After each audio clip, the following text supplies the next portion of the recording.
búsqueda no quiere en modo alguno tener una meta. Todo esto no puede, pues, tener nada de intelectual, aún tomando la inteligencia en el sentido más lato, etcétera, ¿no? Si hemos podido hablar de pasión de la búsqueda, es que se trata efectivamente de una invasión de la sentimentalidad en campos en los cuales debería permanecer extraña. O sea, la pasión de la búsqueda es una especie de sentimiento más que de voluntad de conocer. Y así entonces, lo que al occidental le interesa, dice Guénon, esencialmente es la vida, el impulso vital, como se dice, y por eso la duración pura, eso es lo que le interesa. Solo dice que esta duración está ligada a la materia, y justamente el hombre de Occidente busca la materia, por eso está en el cambio, porque el cambio es de por sí material. Y así, una concepción que se presenta como filosofía de la vida es necesariamente, dice, una filosofía del devenir, en el sentido de que se encierra en el devenir y no puede salir del devenir, siendo sinónimos de venir y cambio. Y esto, dice, por eso el entusiasmo moderno por el evolucionismo en todas sus formas, desde las concepciones más mecanicistas hasta el más grosero transformismo, hasta las teorías al estilo de Berzón, dice, ¿no? Todo este evolucionismo es como el producto de grandes supersticiones modernas, la superstición de la ciencia y la superstición de la vida. Los evolucionistas ponen cambio en todas partes, incluso en Dios, cuando llegan a admitirlo. O sea, no admiten un Dios quieto, un Dios motor inmóvil, sino que en Dios meten el cambio, y así cita Berzón, Dios no ha hecho absolutamente nada. Él es vida incesante, acción, libertad. En realidad dice que esta acción, que todo lo invade y todo lo absorbe, este Dios en devenir, un Dios inmanente y no trascendente, un Dios en el mundo que se va haciendo, todo eso, dice, es típico de la concepción moderna del devenir. Y junto con el devenir ponemos ahí la moda, que está muy ligada con el devenir. En realidad, dice Guénon, hay en el mundo moderno un montón de palabras tabú, o no tabú, digamos, palabras de moda, que son también palabras de supersticiones. Dice, hemos denunciado algunas supersticiones, especialmente modernas, dice, sobre todo las ideas evocadas por palabras, por algunas palabras determinadas, que crean una especie de halo místico en torno a ellas. La influencia de esas palabras en sí, dice, es grande en nuestra época y son como una caricatura, esta especie de sacralidad de las palabras, una caricatura de las palabras rituales, de las fórmulas rituales, de la liturgia que tienen tanta importancia, las palabras litúrgicas que realizan lo que expresan. Dice así, estas palabras modernas son una parodia profana de estas palabras sapienciales, de estas palabras superiores metafísicas. Y así, estas supersticiones de las palabras nos lleva a una suerte de moda, como en todas las cosas de nuestra época. Moda que se caracteriza justamente por el cambio, por el devenir. Cuando surge hay otra nueva que la reemplaza inmediatamente y enteramente a las otras, ¿no? Y coexisten a veces varias modas en la mentalidad contemporánea. Todo esto, dice, caracteriza al mundo de nuestro tiempo. Y a todo esto lo llama progreso. Eso es lo que más le enferma a Guénon. O sea, no es tanto un juicio crítico, sino el hecho de que todo eso que es decadencia, que es Caliyuga, que es entrar en época sombría, es considerado por el hombre moderno como un progreso. Todo cambio, la velocidad sin cesar creciente, todas estas supersticiones, estas teorías científicas, entre comillas, y psicológicas con las que están relacionadas, parecen usarse cada vez más rápidamente. Y por eso el grave abuso de las palabras, dice. Cómo se ha bastardeado las palabras, cómo las modas bastardean la palabra. Por ejemplo, la palabra tradición, dice, palabra tan noble, como él tanto ama, por supuesto, esta palabra, se la ha asociado a cualquier costumbre puramente exterior, a una rutina. Tradición igual rutina, banal, insignificante. Y así se han vaciado las palabras, las modas han vaciado las palabras completamente. Y por eso se habla, dice, hoy de religión de la patria. Hoy que se renuncia a la religión, se habla de religión de la ciencia, de religión del deber, de religión de la democracia, dice. Todas entonces se hace una caricatura de las palabras verdaderas, se han vaciado del contenido y se las llena con un contenido nuevo, ridículo, y que van cambiando con las modas. No son, dice, negligencias de lenguaje sin gran importancia, sino son síntomas de una confusión mental que reina por doquier en el mundo moderno. Una cosa es puesta con otra, digamos, con la que no tiene ninguna relación, y en conclusión a la lengua no le queda sino representar fielmente el estado de la mentalidad. Y luego dice, como hay correspondencia entre mentalidades e instituciones, las instituciones también se van haciendo en base a estas palabras, a estas modas, a estas supersticiones. Ponemos aquí como segunda superstición el progreso. Sostiene Guénon que hay teorías llamadas científicas, que se autodenominan científicas, que se aceptan como verdaderos dogmas, y que hablan precisamente de este progreso incesante que pareciera debiese caracterizar al hombre, este progreso que está unido con el evolucionismo. O sea, el evolucionismo no es un evolucionismo neutro que puede mejorar o empeorar, siempre es un evolucionismo que progresa, no sabe por qué, pero es así. O sea, desde la molécula hasta el Homo sapiens, siempre el hombre ha ido progresando, no se sabe por qué. Y así se refiere Guénon a esta idea del progreso indefinido. Es fácil, dice, descubrir el sofisma inconsciente sobre el cual se funda tal concepción. Este sofisma consiste en la suposición de que la humanidad en su conjunto sigue un desarrollo continuo y lineal. Se trata de una perspectiva simplista al máximo, en contradicción con todos los hechos conocidos. En efecto, la historia nos muestra en toda época civilizaciones independientes unas de otras, a menudo divergentes, algunas de las cuales nacen y se desarrollan, mientras otras decaen y mueren, o son aniquiladas bruscamente en algún cataclismo. Y así entonces, dice, sin embargo, a pesar de esto, constatación de los hechos, de que no hay un crecimiento progresivo del hombre, sino que hay crecimientos y decrecimientos, no hay progreso indefinido. Sin embargo, hoy en Occidente moderno nadie se animaría a decir que a lo mejor los caldeos o los egipcios tuvieron algunos conocimientos que nosotros no tenemos, y eso sería realmente totalmente anacrónico, reaccionario decir eso, que la Edad Media conoció cosas que nosotros no sabemos o tuvo un conocimiento más profundo. Que no nos llega a decir que al revés, la historia nos muestra que hay una decadencia, ¿no? De lo que es primero, que nos da toda la riqueza de la cosa, cuando se va aplicando, y la aplicación va degradando el origen. Como Adán y Eva, pongamos en el cristianismo, en la revelación, eran muchísimo más perfectos que nosotros. Ha habido una especie también de decadencia. Es decir, sin embargo, el hombre moderno esto no lo puede aceptar jamás, sino que siempre el hombre necesariamente va a mejorar. Ahora, cuando ve un desastre no entiende, pero no cuestiona su anterior principio, sigue afirmando el evolucionismo transformista y cada vez hacia el mejor, hacia lo mejor. De modo que dice que no es el caso, dice que no, de hacer acá la historia completa de las modificaciones que la idea de progreso sufrió en el curso del siglo XIX y de las complicaciones pseudocientíficas bajo el nombre de evolucionismo que se le quiso aplicar no solo a la humanidad, sino al conjunto de los seres vivientes. El evolucionismo, no obstante las múltiples divergencias, se ha convertido en un verdadero dogma oficial. Con mayor razón, esto sucedió por la concepción del progreso humano, que en esta perspectiva aparece como una aplicación particular al evolucionismo. Entonces, se pregunta el de este progreso, esta idea de progreso, cuáles son los ramos de progreso de los cuales más se habla hoy. Dice que se reduce a dos grandes ramos: el progreso material y el progreso moral. Dice que son los dos grandes progresos que el hombre se gloría de haber alcanzado en nuestro tiempo: progreso material y progreso moral.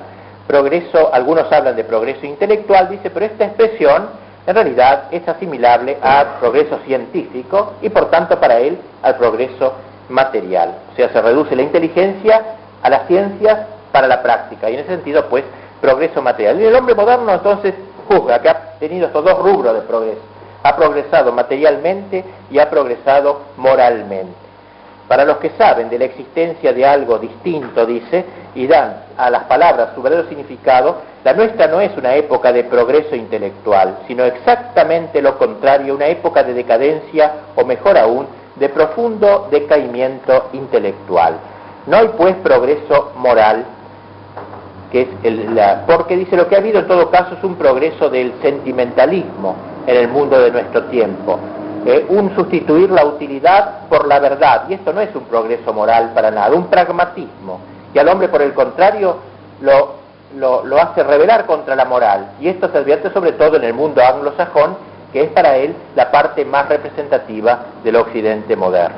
De hecho, dice, materialidad y sentimentalidad lejos de oponerse, no pueden existir el uno sin el otro, y juntos alcanzan su desarrollo más extremo. O sea, progreso material porque hay más materialismo, progreso moral porque hay más sentimentalismo, pero en realidad eso no es progreso, dice, no es progreso. Y por eso entonces materialidad y sentimentalidad no se oponen, sino que juntos alcanzan su desarrollo más extremo. De ello tenemos una prueba en América, donde, como ya hemos dicho en otros estudios sobre el teosofismo y el espiritismo, las peores extravagancias pseudomísticas nacen y se difunden con una increíble facilidad, y esto mientras el industrialismo y la pasión por los negocios son llevados a un grado que confina con la locura. Cuando las cosas llegan a este punto ya no es un equilibrio el que viene a establecerse entre las dos tendencias, son dos desequilibrios que se suman y en vez de compensarse se agravan mutuamente. Es decir, pues, que este progreso en el orden material, que no es más que materialismo, y este progreso en el orden moral, que se llama, que no es más que sentimentalismo, confluyen y es el desequilibrio total. No es progreso para nada, para que no. Y así entonces el moralismo de nuestros contemporáneos, pues, dice, es el complemento de su materialismo práctico en realidad, y todo esto constituye la civilización moderna, el progreso material, no lo rechaza él, Guénon, sino la importancia que se le da de materializando toda la vida. Tercera cosa que ponemos ahí entre las supersticiones del mundo moderno, el igualitarismo. El igualitarismo. Para que la uniformidad sea posible, hay que suponer la existencia de seres desprovistos de cualidades individuales y reducirlos a simples unidades numéricas. Eso se debe al hecho de que tal uniformidad nunca es verdaderamente realizable, ¿no? Y entonces el hombre hay que despojarlo de todas sus cualidades propias para realizar este igualitarismo, despojarlo, convertirlo en algo lo más parecido posible a la máquina, ya que la máquina, como producto típico del mundo moderno, dice, tal vez sea la más alta expresión de la hegemonía de la cantidad sobre la calidad. Y este es el punto hacia el que tienden, desde un punto de vista social, las concepciones democráticas, dice, e igualitarias del mundo moderno, para la cual todos los individuos son equivalentes entre ellos, y todos valen uno, todos valen igual, democráticamente votan, todos valen uno, todos son iguales. De modo que hay una nivelación del sabio y del bruto, como dice nuestro gran filósofo Discépolo en Cambalaki. La nivelación que siempre se opera por lo bajo, siempre se opera por abajo, dice Guénon, no pudiendo en realidad llevarse a cabo de otra forma, por no ser en sí más que una nueva expresión de la tendencia descendente hacia la cantidad, y la cantidad iguala por lo bajo, situando, digamos, por lo corpóreo, ¿no?, lejos de toda calidad. El moderno occidental no se contenta con imponerse por este tipo de ser, sino que quiere educar a los hombres, quiere imponerle a los demás este igualitarismo. ¿Y cómo lo impone? ¿Cómo lo impone? Uniformizando la enseñanza, a todos igual, absolutamente a todos lo mismo, como diría Sarmiento. De modo que entonces, esto no dice que no, pero sabemos entonces la enseñanza igual para todos, laica, gratuita y todos obligatoria, todos deben aprender lo mismo, igualar también la enseñanza, esta uniformación entonces es una especie, dice, de caricatura de la verdadera unidad que debe haber entre los hombres. La propia unidad refleja una imagen invertida en las unidades que constituye la cantidad pura. La unidad metafísica es otra, de la humanidad. También está la unidad de la cantidad, del uno, de que cada uno vale lo mismo, de que todos son iguales. En este sentido, Guénon dedica uno de sus artículos a un tema que tiene que ver con esto y se llama el doble sentido del anonimato. Anonimato. Porque dice que en la concepción tradicional de los oficios, que se funde con las artes, como vimos en la anterior conferencia, hay esta idea en el arte medieval, por ejemplo, ¿no? Son por lo general anónimas las obras medievales, y solo hace poco, dice, por efecto del individualismo reinante moderno, se ha intentado atribuir algunos nombres a esas obras de arte medievales desconocidas, pero son discutibles esas atribuciones.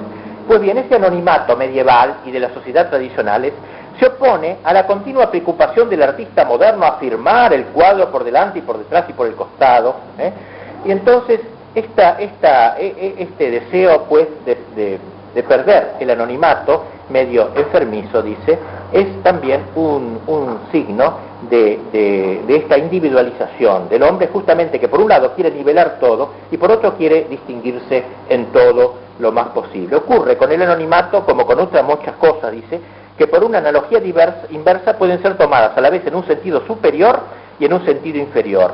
Esta es, por ejemplo, la razón de que en una organización social tradicional un ser puede existir igualmente fuera de las castas de dos formas, sea por estar encima de ellas, sea por estar debajo, cuando es evidente que se trata de dos extremos opuestos.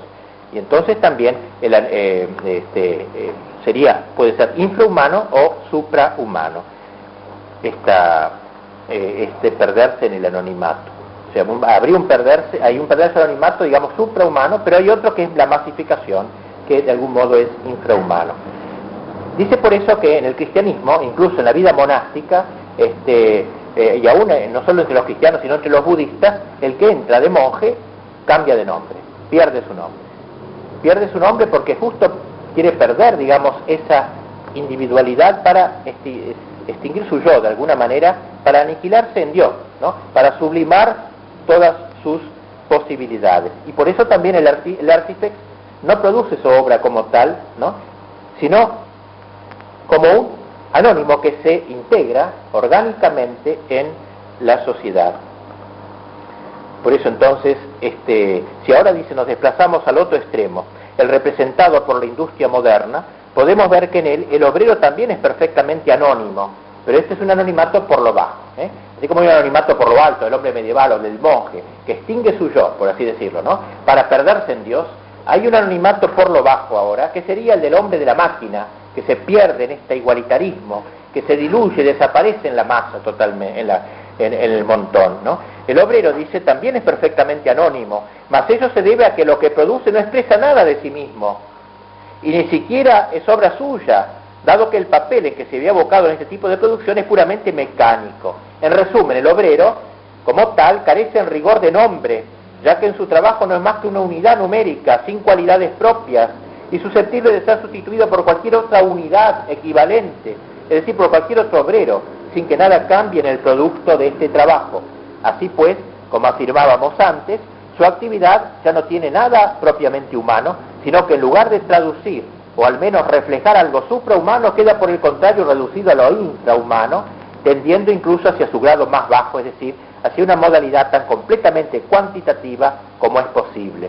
Esta actividad mecánica del obrero no representa, por otra parte, más que un caso particular de lo que podría ser de todos los individuos humanos en todas las circunstancias de su existencia, el singular ideal de nuestros contemporáneos. El ideal de nuestros contemporáneos es igualdad total, todos uno, todos frente a la máquina, todos intercambiables, el mundo feliz de Orwell, el mundo comunista también. El único sentido en que se puede, si no alcanzar por completo dicha igualdad, al menos aproximarse a ella cada vez más hasta llegar al punto de tensión que habrá de señalar el fin del mundo actual. O sea, cuando ese igualitarismo llega al fin, al extremo, se acabó. El Kali Yuga toca fondo, digamos, la Kali Yuga toca fondo. O sea, este igualitarismo, pues, es un movimiento dinámico que va destruyendo las individualidades, a pesar de que el hombre quiere salir del anonimato firmando ahora sus obras, pero en el fondo el hombre moderno ha entrado en un anonimato que no es el noble, el tradicional, sino el anonimato de la máquina. Por eso entonces, si nos preguntamos, dice Guénon, por la suerte que corre el individuo moderno, el individuo igualado totalmente, en virtud de esta predominancia que se produce de la cantidad sobre la cualidad, podríamos hablar de que el hombre se va convirtiendo cada vez más en un cuerpo sin alma, en el sentido más literal de la expresión. Un cuerpo, el cuerpo es cantidad, el alma es calidad.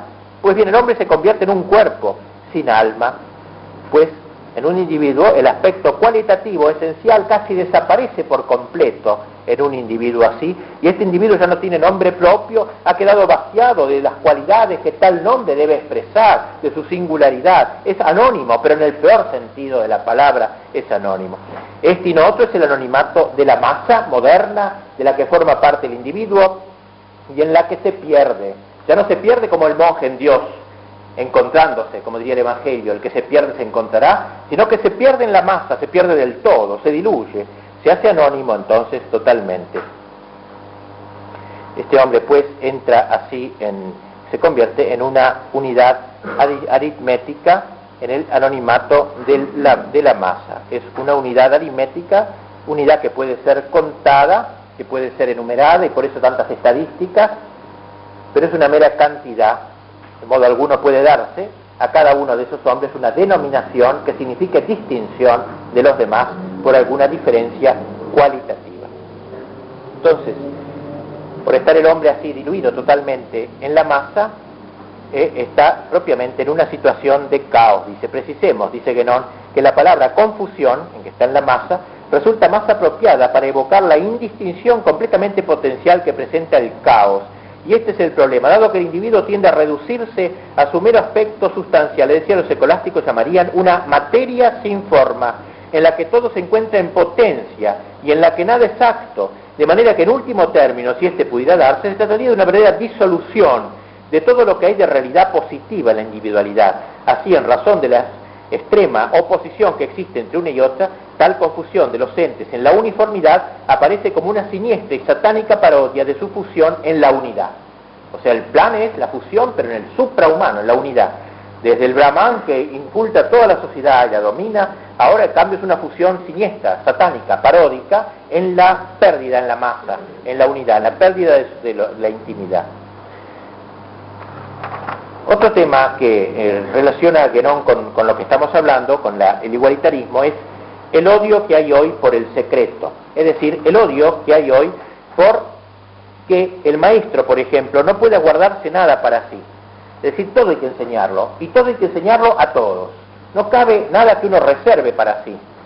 El hombre de la sociedad tradicional, vimos el Brahman, no comunicaba lo que era necesario para la práctica de los principios, no todo. Porque cada uno está en su nivel.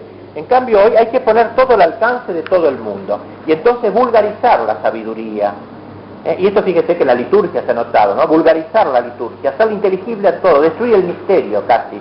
Entonces, de alguna manera tiene que ver con esto que está diciendo Guénon, aunque no se refiere a esto. Dice que esta es una de las consecuencias de la concepción democrática, que en definitiva se reduce al deseo de rebajar el conocimiento hasta el nivel de las inteligencias más inferiores, ¿no?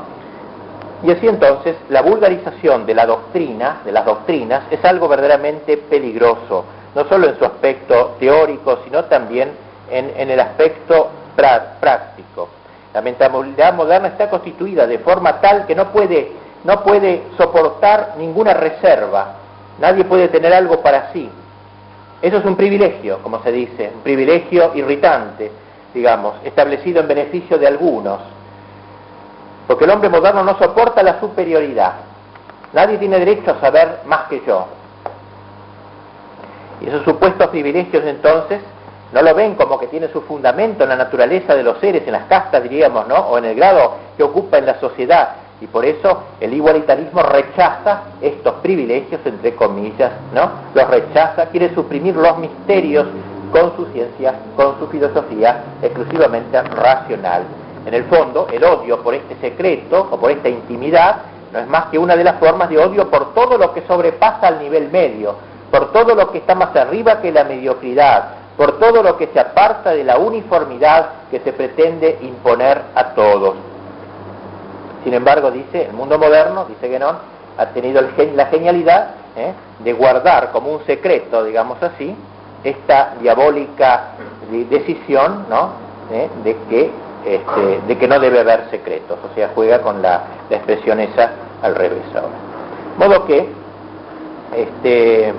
el querer poner la doctrina al nivel de la mentalidad común, sobre pretexto de hacerla inaccesible, no toca a la doctrina, dice, es desastrosa, porque no toca a la doctrina, dice Guénon, a bajarse y restringirse a la medida del entendimiento del hombre vulgar, sino que toca a los individuos elevarse, si pueden, y en el grado en que pueden, a la comprensión de la doctrina en su pureza integral.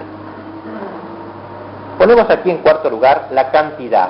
Hemos hablado del igualitarismo, otro de las insistencias de las supersticiones modernas es la cantidad. Hemos hablado de alguna manera de esta cantidad que quiere destruir toda distinción cualitativa. Y este tema de la cantidad lleva a Guénon a tratar del materialismo. Precisamente la materia es acopio de cantidad, la concepción materialista. Además del materialismo explícito y formal, dice, existe lo que puede llamarse un materialismo de hecho, cuya influencia llega mucho más lejos, pues mucha gente que no se toma en modo alguno por materialista se comportan prácticamente como tales en todas las circunstancias. Es decir, cuando habla de materialismo no se refiere solo al de los filósofos materialistas, sino al materialismo que reina en el común de la gente. Esta palabra materialismo, dice, nació en el siglo XVIII, inventada por el filósofo Berkeley, que la usó para designar toda teoría que admite la existencia real de la materia. Esto no tiene nada de malo, ¿no? Eso lo llamaba materialismo. Esta existencia nadie la discute. Pero un poco más tarde esta palabra materialismo se tomó en un sentido más restringido, que ha conservado hasta ahora, y sirve para caracterizar una concepción según la cual no existe más que la materia y lo que de ella procede, y es oportuno observar la novedad de semejante concepción. Es producto, dice Guénon, del espíritu moderno y de que corresponde a las tendencias del hombre de nuestro tiempo. Materialismo, pues, en esta concepción amplia, digamos así, es la exaltación de la materia, y eso, dice, reina en la inmensa mayoría de nuestros contemporáneos. E incluso las ciencias que hoy están en vigor, son ciencias que se ordenan a la materia también. Son ciencias que se estudian en el mundo sensible, y solamente se llama científico el que estudia eso. El que estudia la filosofía no es un científico, el que estudia la teología no es un científico, solamente el que estudia temas relacionados con la materia. O sea, hasta las ciencias se han materializado. E incluso, dice, personas de fe religiosa tienen esta actitud también de materialista, aunque no se proclamen como tales. Una ciencia exclusivamente material se presenta, dice, como la única ciencia posible, cuando los conocimientos fuera de la misma, cuando toda la educación que se les imparte tiende a inculcarles la superstición de dicha ciencia, lo que constituye propiamente el cientificismo, ¿cómo podrían esos hombres ser otra cosa que materialistas prácticos? O sea, no orientar todas sus preocupaciones hacia el lado de la materia. Por eso entonces los hombres modernos no conocen otra ciencia que la de las cosas que se miden, que de las cosas que se cuentan y se pesan, vale decir de las cosas materiales en suma, pues solamente a ellas se les puede aplicar un punto de vista cuantitativo. Y la pretensión de reducir la calidad a la cantidad es precisamente la que caracteriza a la ciencia moderna. Asimismo, nota en relación con este tema de la cantidad un dato interesante, nota Guénon, cómo el hombre de hoy hace un culto de la palabra realidad. Hay que ser realista. Ahora, en el uso corriente, dice, ser realista quiere decir preocuparse por la realidad sensible únicamente. Ahora, el hombre que está en la filosofía no es realista. El realista es el que está en la cosa cuantitativa, en el número, en el peso. Como lenguaje es expresión de la mentalidad de un pueblo y de una época, es menester sacar como conclusión que los que así hablan, todo lo que no cae bajo el dominio de los sentidos es irreal, vale decir ilusorio o hasta inexistente de hecho. Tal vez no tengan clara conciencia de ello, pero esta concepción negativa no deja de estar en el fondo de su mente. Y en la Edad Media se llamaba realidad a Dios sobre todo, Dios era la principal realidad. En cambio, en el mundo moderno hay que ser realista. ¿Qué quiere decir? No olvide poner agua acá. Realista es la cosa esa, concreta, ¿no es cierto? El que está en la metafísica está fuera de la realidad. O sea, esto es un lenguaje, pero el lenguaje es fruto de un concepto, de una concepción, de un modo de pensar. Por tanto, las ciencias modernas no tienen carácter de saber desinteresado, como son las ciencias más elevadas, y que aún para los que crean en su valor especulativo, es apenas una máscara bajo la que se ocultan preocupaciones bien prácticas para conservar una cierta ilusión, dice Guénon, de falsa intelectualidad. Dijimos, dice en un texto, que el pragmatismo representa el coronamiento de toda la filosofía moderna y su último grado de humillación. Pero desde hace más tiempo existen también al margen de la filosofía un pragmatismo difuso y no sistematizado, que es al otro lo que el materialismo práctico es al teórico, y que se confunde con lo que Burgos llama buen sentido, sentido común. Este utilitarismo casi instintivo es por lo demás inseparable de la tendencia materialista. El buen sentido consiste en no sobrepasar el horizonte terrestre, así como en no ocuparse de todo lo que carezca de interés práctico inmediato. Considera sobre todo que el mundo sensible es lo único real, y que no existe más conocimiento que el que proviene de los sentidos. Para el buen sentido, este conocimiento restringido solo tiene valor en la medida en que permite satisfacer las necesidades materiales y en ocasiones un cierto sentimentalismo. El sentimiento está en realidad muy cerca de la materia. En todo eso no queda lugar para la inteligencia, salvo en tanto cuanto consiente en servir a la realización de fines prácticos, en no ser más que simple instrumento sometido a las exigencias de la parte inferior y corporal del individuo humano, o según una singular expresión de Berzón, un utensilio para hacer utensilios. En estas condiciones, pues, la industria ya no es sólo una aplicación a la ciencia, aplicación que en sí misma debería ser independiente, se convierte en su razón de ser y de su justificación. La ciencia se ordena a la industria, no a la contemplación, a la industria. El mundo moderno dedica todos sus esfuerzos, hace una ciencia a su medida, una ciencia relacionada con la máquina, con la industria, y los hombres se han convertido en esclavos de esta ciencia, de esta máquina y de esta industria. Muy al contrario de los artesanos de antaño, ya no son sino sirvientes de las máquinas y forman una sola cosa con ellas, dice Nerón. Deben repetir sin cesar, de manera totalmente mecánica, ciertos movimientos determinados, pegar las cosas de Coca-Cola determinados, siempre los mismos y siempre realizados de idéntica manera, para no perder tiempo, la mínima pérdida de tiempo. Al menos eso es, dice, lo que pretenden los métodos norteamericanos, que consideran el último grado de progreso. Justamente, en efecto, se trata únicamente de producir lo más posible. Ya nadie se preocupa de la calidad, solo importa la cantidad. Volvemos una vez más a la preocupación de antes. La civilización moderna es en verdad una civilización cuantitativa, lo cual es otra manera de decir que es una civilización material de cantidad. Si queremos, dice, convencernos aún más de esta verdad, no tenemos que ver más el enorme papel que hoy desempeñan tanto en los pueblos como en los individuos, los elementos de orden económico. La industria, el comercio, la finanza es lo único que cuenta, lo cual concuerda, dice, con esta búsqueda de la riqueza material. El poder financiero domina toda la política, la competencia comercial tiene influencia preponderante en las relaciones de los pueblos, y nuestros contemporáneos están persuadidos de que lo económico es el factor principal de los acontecimientos históricos, y hasta creen que eso es lo que sucedió siempre, que todas las guerras son por motivos económicos, desde la época de la Edad de Piedra hasta hoy.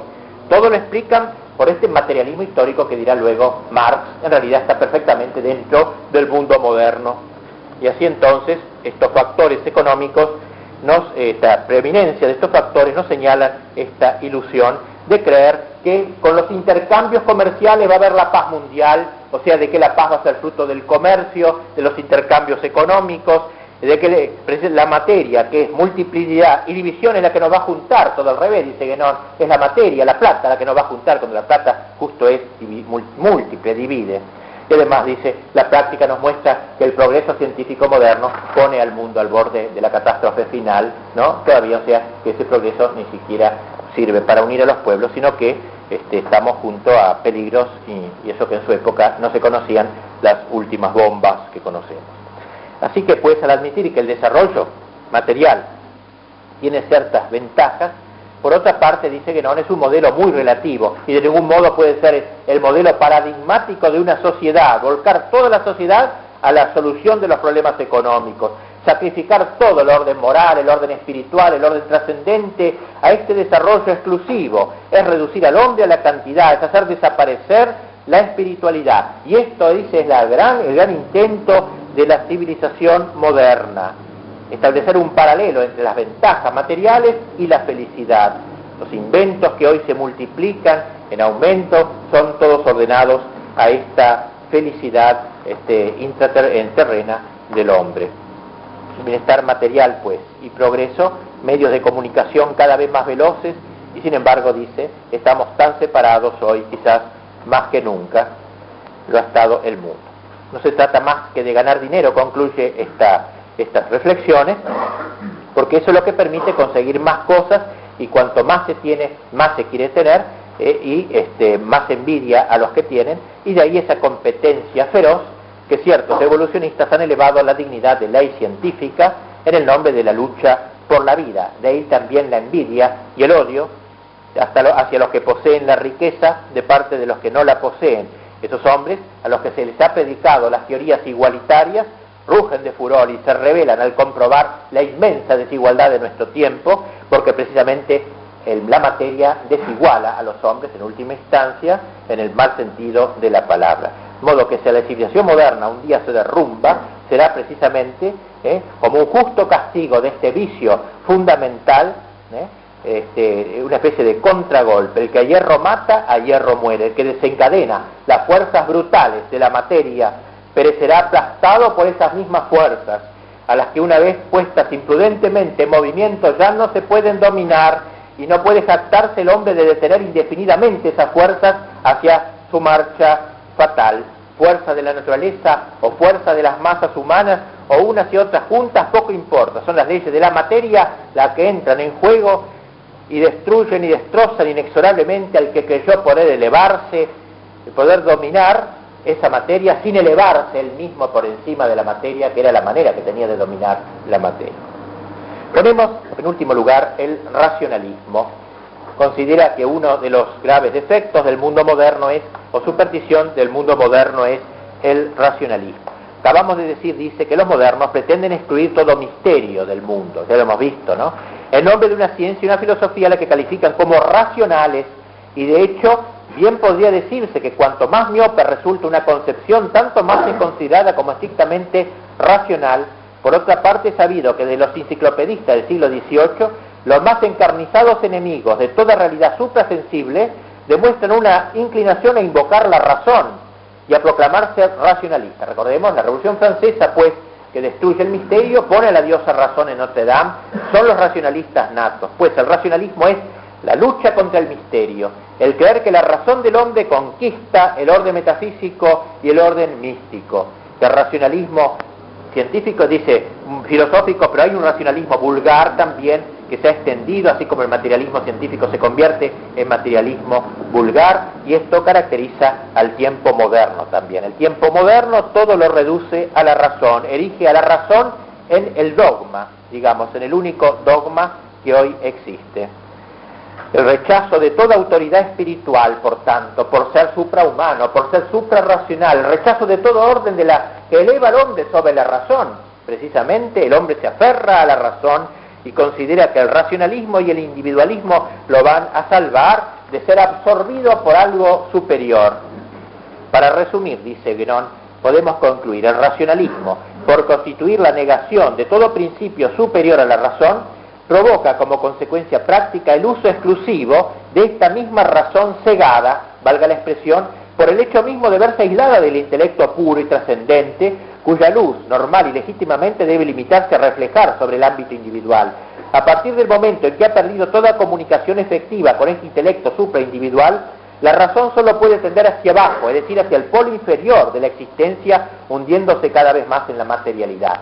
Es genial esta expresión, ya la hemos comentado por otros motivos. O sea, eso que decía San Agustín: no existe el humanismo puro, o el hombre siempre se trasciende, sea para elevarse, endiosarse por la gracia, sea para rebajarse, para animalizarse por el pecado y hacerse, como el hijo pródigo, cuidar chanchos y envidiar a los chanchos. Hay dos maneras de superarse el hombre, para arriba o para abajo, diría San Agustín. O el hombre se trasciende endiosándose, o se baja animalizándose. Pascal lo dijo de otra forma: o somos ángeles o somos bestias. El hombre no ha sido hecho para ser puro hombre. Esto es lo que dice Guénon. El racionalismo quiere aferrarse a la razón y se niega a nada que supere la razón, la revelación, el misterio. Entonces, dice, no puede quedarse en ese orden racional, sino que se vuelca a la materia. Pone la razón al servicio de la materia. Esto lo dice Guénon en otros términos, de las expresiones mismas de San Agustín. Finalmente, y dejo de cansarlo, el último punto, el activismo. La actividad. Ya hemos visto la victoria de los yatrillas, implicaba la victoria de la actividad sobre la contemplación, la victoria de la acción sobre el conocimiento, la contemplación. Punto de vista más superficial sería quizás oponer pura y simplemente la contemplación y la acción entre sí, ¿no es cierto? Pueden nosotros confundirlas, o también considerar que son meramente complementarias y no subordinadas una a la otra. Como vimos que el Yatrilla subordinaba a Brahman, también la acción se subordina a la contemplación. Pues bien, la aptitud para la contemplación está, dice Guénon, más difundida entre los orientales, y en cambio dice, es innegable que en Occidente hay una mayor aptitud para la acción. Esto no sería malo, dice, no sería malo si fuese complementario, ¿no? Pero lo malo es que el Occidente cree que es mejor la acción que la contemplación, cree que eso es lo más importante, Por eso dice en la India, dice que en Occidente hay gente que se dedica a la contemplación, pero es una elite. La mayor parte de la gente está volcada a la pura acción. Y dice aquí una cosa curiosa, dice en la India se afirma de buen grado que si Occidente retornase a un estado normal y poseyera una organización social ordenada, en ella se encontraría sin duda muchos yatrillas, pero pocos brahmanes, o sea, pocos contempladores. Podría decirse que la antítesis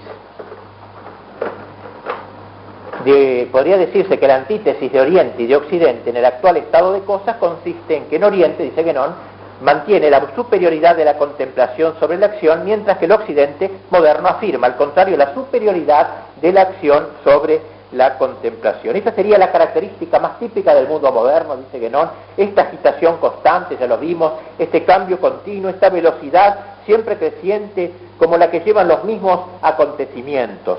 Es la dispersión en la multiplicidad, en una multiplicidad que no está unificada por ningún principio superior, tanto en la vida cotidiana como en las concepciones científicas. Es el análisis extremado, el fraccionamiento indefinido, una verdadera atomización de la actividad humana en todos los órdenes en que pueda ejercerse, y de ahí la ineptitud para la síntesis, la imposibilidad de toda concentración en Occidente. Lo más extraño, digamos, para terminar, leamos este texto, dice que no, lo más extraño es que el movimiento y el cambio son verdaderamente buscados por sí mismos y no con vistas a un fin cualquiera al cual puedan conducir, y ese hecho resulta directamente de la absorción de todas las facultades humanas por la acción exterior. Es también la dispersión enfocada bajo otro aspecto y en un estadio más acentuado. Podría decirse que es algo así como una tendencia a la instantaneidad, que tiene por límite un estado de desequilibrio puro que, de alcanzarse, coincidiría con la disolución final de este mundo, y es una de las señales más claras del último periodo del Kali Yuga. Hemos recorrido entonces así, bajo el título de la subversión del mundo moderno, la subversión que se produce en el orden social. Hemos dado un tratamiento aparte en la primera conferencia, y ahora algunas supersticiones tomadas de aquí y allá de las obras de Guénon que él denuncia en el mundo moderno, que habría otras, pero creo que estas serán las reductibles a estas en general: el devenir, la moda, el progreso, el igualitarismo, la cantidad, el racionalismo, el activismo. Creo que están muy ligadas entre sí, creo que se ha visto la ligazón en base a los textos que he ido leyendo y comentando. La próxima vez hablaremos sobre las posibles soluciones a la crisis que nos propone Guénon, y haremos un juicio crítico también sobre el pensamiento de Guénon desde el punto de vista católico. Nada más.